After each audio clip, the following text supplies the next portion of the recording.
Hello, today I'm going to show you how you can send an audio text on your iPhone with Apple's newest iOS. So you used to be able to just hold this little mic right here and then start talking, but it doesn't seem like that's working anymore. Instead, Apple kind of has everything switching to this little toggle bar up at the top of your keyboard. So the icon that you want to select is the one right here. It kind of looks like these little audio waves. Okay, and if you don't have this one, then you just gotta scroll over all the way to the end here, hit the three dots, and then you'll be able to add it from here, right, where it says audio messages.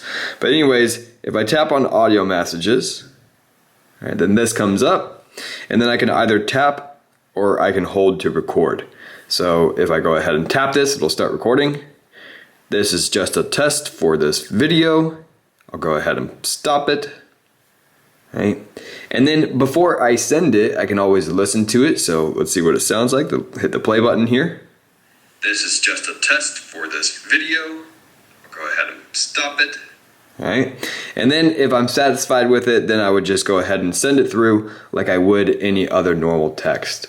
So hopefully this helped you out. If it did, like and subscribe. I'll see you next time.